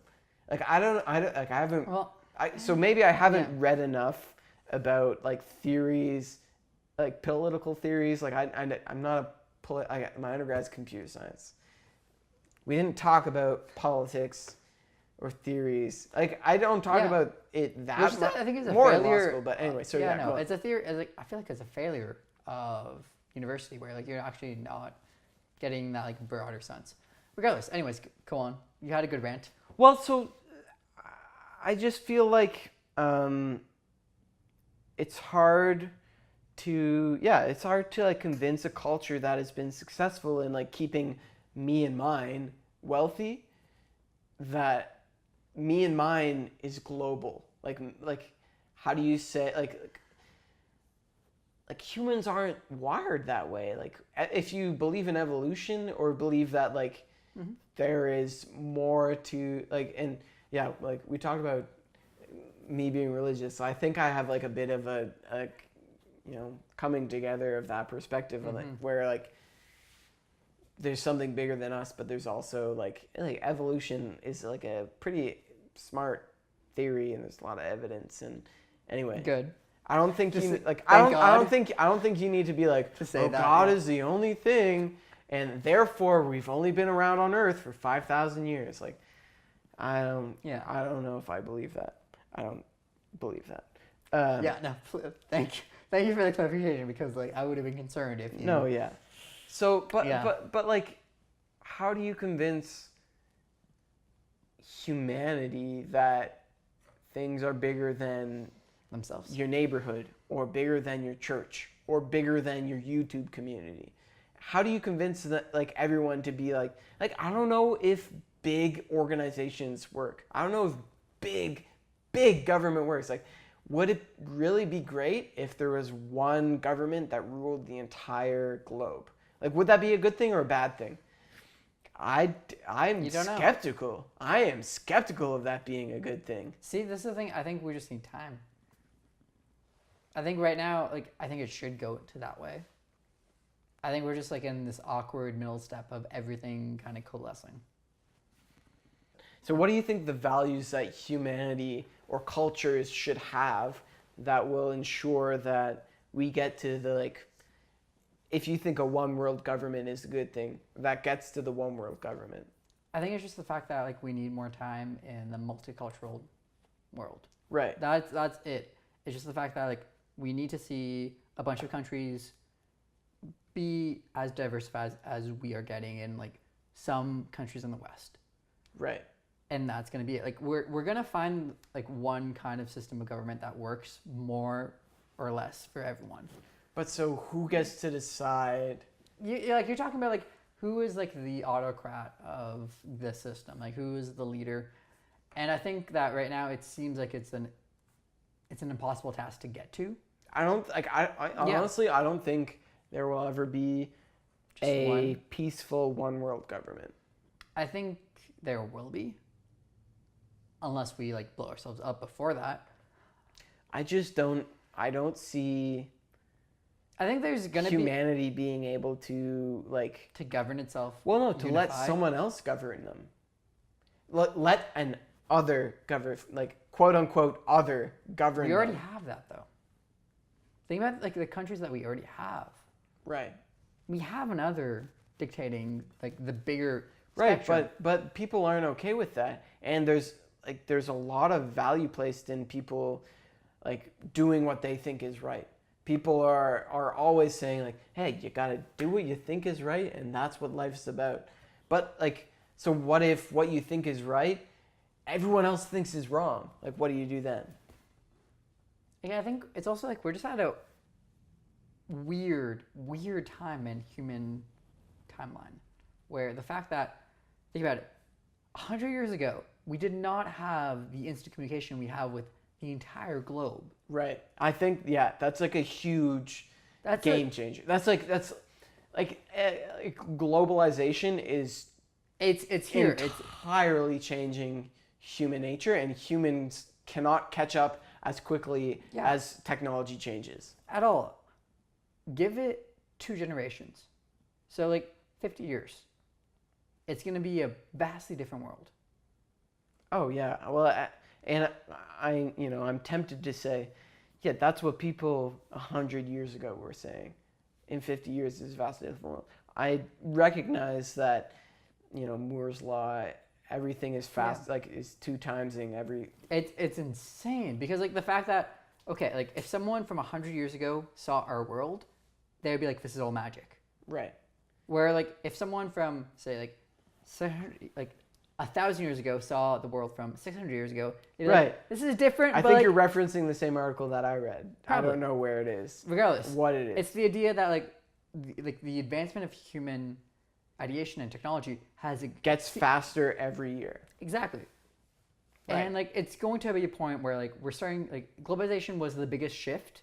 I don't think we can get past, like that is the biggest shift we can ever get to, because like there's just no more humans to get to unless we find aliens, and at that point like we're then communicating. Or humans that live under the sea. My favorite conspiracy theory that I don't believe in, but one of my favorite like get to know you questions is like, Atlanteans. Yeah. My favorite get to know you question is like, if you had to believe in a conspiracy theory, which would it be? Mine is, well, and that's a question that my wife came up with. I think hers is aliens, which is also a great one. I'd say aliens, yeah. Aliens or reptilians that rule the entire. Aliens. Reptilians are. I love the sea. I feel like that's like an unexplored concept. To be fair, sorry, 90% of the sea has not been explored. Yeah, so like exactly. I get that. However, so I think globalization completely changed the game. It's changed the game, and we just don't understand it yet. Right. But 50 years from now, 100 years from now, like it's just going to be needed that we have a government oversight that is more unified. The UN is a good step on that front. Clearly, you don't agree, but I think it needed that kind of step because we just have too many different competing ideas. But we have bigger threats than ourselves right now. Right. Hell, like climate change. That is a global epidemic right now. Right. And we need a unified voice. It's right now shitty that the UN can't enforce something like singular. Right. And the US is being fucking stupid as hell just because of the current government. But it's going to get to that point where we just have enough diversity in every single country that it will be unified. I think right now we just are coming to that point where we're just facing that globalization challenge where everything's very regional.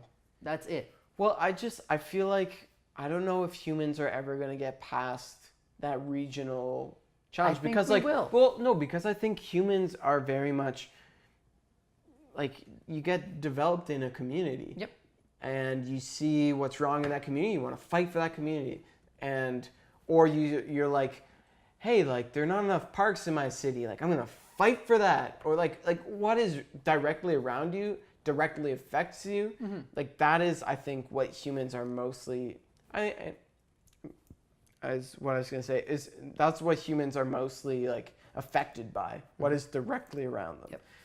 And maybe with the internet, so long as it doesn't get censored, and net neutrality, that's a whole other topic. SOPA and all those. Yeah. But so if humans can see, globally, humans from every part of the globe can see that the thing that is directly opposite of the globe directly affects them, then maybe we get more of a global one world government because people are more globally minded. But I don't know if humans ever find that? VR? So what's your explanation for that? Because I think at some point we're going to get to the point where people are living a decent amount of their lives in virtual reality. Just because like it's going to be more economical for a lot of things. And that is going, like business-wise, it makes more sense to be global because you're going to get the top talent from the globe versus just like your location. Right. And so like that's going to take away Right, borders. but wouldn't that just create artificial communities and artificial small hubs where you fight for what you want in your VR community, where you want this thing to happen in your VR community, you want to develop these set of rules, and you don't want people like this to be influencing your VR community, but you do want people like this to be influencing you, and so you develop, so like... Maybe I'm just an optimist then. And like I just think that like... And maybe I'm just a pessimist. Maybe that's it. Because like I think given enough time, humanity will go to seeing the better. That's it. I honestly think that. It's like right now, even the pushback that we're seeing in the US, it's such a small fraction of people. Right. It's just like the fact that like when you give someone the opportunity of seeing how other people feel, the empathy overrides everything. It's just like we've just seen a world where everyone is very village mentality, where it's just like us versus them. Right, they call it like the tribe mentality. Yeah, the tribe mentality. Thank you. The village mentality was the wrong name.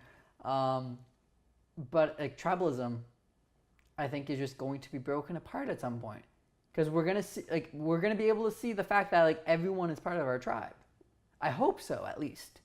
Right. Because like fuck everything else. What does like race, gender, like heritage, whatever? Like what the fuck does that matter?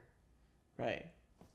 Well, I think that's it. I mean, like it does, like all of those things have influence because of human history. And this is where like fuck history. It doesn't tell us our future. It's good to know. It's good to be informed by history. It does not tell us what the future needs to be. And I hope that at some point we as humanity can understand that, right, and move forward and do what's best for us as a species. That's it. Yeah. Because like if we're fighting as a species, that is fucked. Because we're just gonna destroy everything. Yeah. We're have already the on power that. to kill everyone. Oh yeah, easily. Like I think like the warheads that Russia and US have alone, we could destroy our planets like 10 times over. It's insane. Yeah. It's incomprehensible at that point. It's not worth it. Anyways, that was a cheery end. Yeah. Well, I mean, I think that is like ultimately, like that's got to be a call to action. Yeah. Because there's no way for that ideological future where humans can come together and like understand the global effect of everyone's decisions and like create a system where humans don't kill everyone. Mm-hmm. But yeah, so it's a call to action. Like you can only influence your circle of influence. Yeah. So do that. Like if you have a circle of influence that includes people who aren't on board for accepting everyone or being willing to be tolerant, and it's a very troublesome and difficult topic to breach, like the idea of tolerance, because I think a lot of people have strongly held views, and we have reserved the right for people to withhold strongly held views because we strongly hold the view that people should have strongly held views. Mm-hmm. Or we strongly hold the view that anyone is entitled. We strongly hold the view that tolerance is something that everyone should be okay with. But how can you be okay with everyone being tolerant if people aren't tolerant of what you're tolerant of? It's the paradox of the fact that like to be tolerant of intolerance, you need to actually censor intolerant people. And so how do you do that? Who decides who decides that like the culture of a global world? Because like no, it will go to culture someone's is house. so diverse. Like culture in a global sense is so diverse. But who is decides it? the global But, like, culture? No, yeah, it is. It is. Like if No, you no, talk but, about like- just American culture, it is so diverse. But like I 100% agree that like culture itself as like a multi-bodied individual like entity is uber complex. But there's like certain tenets like pillars that are pretty universal. Yeah, me and mine. I think that's maybe one of. No, but like okay, think about like the fact that like if you look at every major religion, there are certain things that like are just universally true. Sure. Don't kill people. Right. Like honestly, just don't be a jackass. That's it. Like Right. those so, two so things. like the two things that Jesus said was like the most important commandments were love God, love others. So love others is like a pretty broad statement. It's pretty simple. Do you think you love others when you kill people? No. Do you think you love others when you're being racist to people? No. Do you think you love others when you exclude them based on their gender? No. Do you think you love others when you're excluding people based on their sexual orientation? Like I don't know what your argument is for that. But please tell me how you're loving others because you're telling them that because they love something else, they're like not allowed. Like maybe like that's the thing. Like, we just need to go like very basic principles and like not take the baggage of history. Where like there's like very like every single religion and every single culture has like these very weird rules about everything. Right. And like we just need to go to the basics, like a couple of like core principles. Right. Like if we just had those two principles, where it's like love God and love. Right. So and God is like something above humanity. Yeah. Like So, I'm willing to like talk about God as like a thing that created humanity, created Earth, created. I'm giving you that. Like everything. I'm just like, and this argument is just like the creator. Yeah. Like whatever, like the originator of the Big Bang, whatever. I don't give a shit. Just something. Yeah. Those two things. I think like we can form a basis of like a unified world on those two things alone. Just like don't be a dick. That's it. Don't be afraid of other people. Yeah. Like they're not going to take anything away from you. Man, everyone just wants to have a simple, carefree life. That's it. Don't make things complicated. Don't hurt other people. Like it's not that complicated. And maybe it seems complicated when like everyone's like, man, like I want more and like I'm getting less and all this stuff. Like fuck. Honestly, it's not difficult. Give everyone what they just like treat everyone as a human being. Right. You say it's not that difficult, but it's not. Why is it? It is difficult to say. I would prefer for someone on the other side of the earth to have a loaf of bread than for my child to have a scooter. Why is that hard? Why? Because I don't know the person on the other side of the world. That like human nature, that like I don't get that. I like for me. Like I would like to make money so that me and mine like that's like and like obviously like more than that. Like I'm trying to fight the me and mine mentality, but like I think inherent in human nature is that desire to protect me and mine. And I don't know how humans will move past that. If humans will move past that, if like we'll be able to encapsulate me and mine in the entire globe, like if you're good. Like if like I don't know if that's gonna ever be a thing, but that battery drained, man. You're running out of batteries. Are we going over time? We are going over time at this point. That's okay. At some point, I will need to relieve myself because I've drank a full bottle of wine. You realize the audio is still rolling. I mean, yeah. If anyone like didn't think that I was gonna have to piss after 2 hours, and then it's been like an hour and 50 minutes. I don't know. Right, well, okay. Well, the human bladder is the size of half of a Froster. or a big gulp or whatever you want. Yeah. Depending on where you are. Mm-hmm. Do you have an American audience? I don't know. Probably not. I don't know. We're gonna have a big American audience after this one. We're gonna optimize search engines, and we're gonna make advertising. Not the conversation I thought we were gonna have. Not gonna lie. I don't. It's been on my mind since like I was reading like the Google manifesto. You know there's a kid from Google. Did you read about that? I haven't read his manifesto, but like I know that there's a guy from Google who wrote 27-year-old developer, software engineer who wrote about. Like the differences between men and women. Well, and like, so and here's the thing, like he made some compelling arguments, Did he? and he made some things that like didn't make any sense. I think his the biggest flaw is in saying that like masculinity is strictly male, and he didn't say this, and femininity is strictly female. That's fucked. He talked about like male and female as like these are the things, Oh. and men are this way and women are this way, and it's like that like really is not how like It's not men how it can works. be feminine and possess certain and anyway those there's like, characteristics, they I only read it transcend individuals. today and I haven't thought enough about it, but I've it was interesting to read it and then say like I sent it to Becca and be like you should, like this is interesting, like you should read this.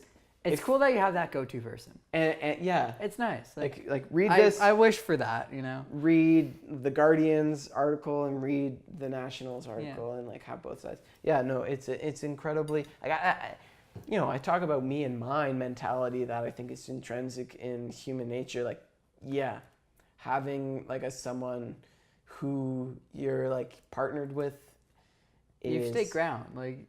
There's a reason why that's Yeah. how humans have worked historically, how humans work these days. I mean, regardless of poor communications and the creation of like 50% of marriages ending in divorce or whatever.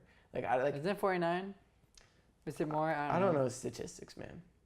I just entertain. I love that you've gone to marriage. What the hell? Why is all of my cameras dying? I don't know.